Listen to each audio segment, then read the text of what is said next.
Right, hey everyone, this is Mr. Arocena, and today I'm going to be talking about the time I built inside the Corsair Crystal 570X. This is also the second PC I built around the many RX 5600 XTs I bought from a previous parts haul.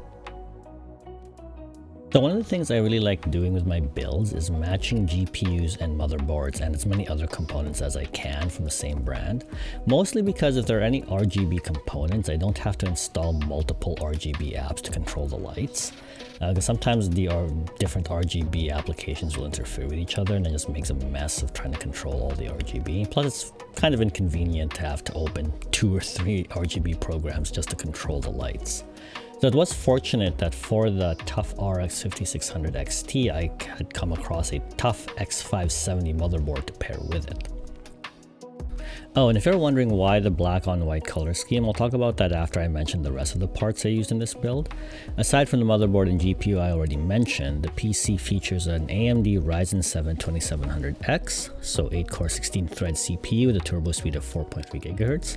The cooler is the white Corsair H100i Platinum all-in-one. For RAM, I've got a 2x8GB kit of DDR4 Corsair Vengeance for a total of 16 GB. For the SSD, I used a 1TB Lexar NM710. For the power supply, I'm using an ASUS Pizzazz 650W 80 plus bronze rated, and the case, as I mentioned, is a Corsair Crystal 570X with a bunch of ARGB fans. For this build, I ended up using a package of Thermalright TL S112 ring fans. They're a bit more expensive than the standard Thermalright CL12 fans, but I think they look a little bit better with the glass front panel because they've got that extra ring RGB around it. So before we get to the benchmarks, a bit of an explanation why the white AIO and the otherwise all black build.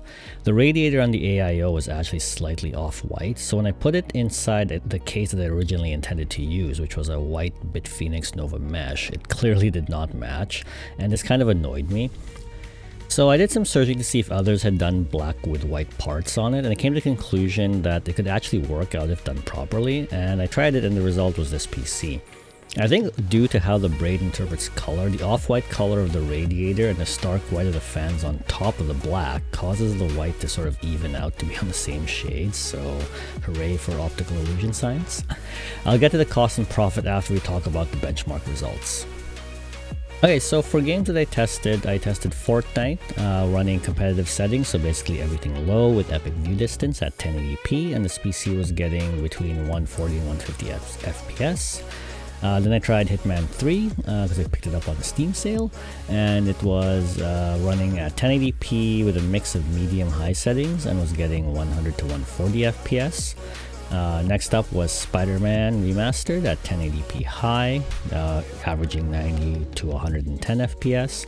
Then Final Fantasy XIV at 1440p maximum, getting around 80 to 100 FPS. And then finally Unigine Valley Benchmark running at 1080p high was getting, or the benchmark gave me a score of 135.7 FPS with a score of 5677.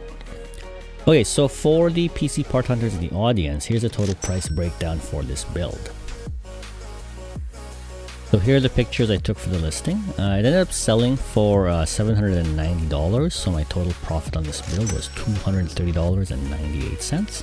Hit the like button and comment if you want. Also subscribe to see more on builds in the future. Thanks for watching and enjoy the rest of your day.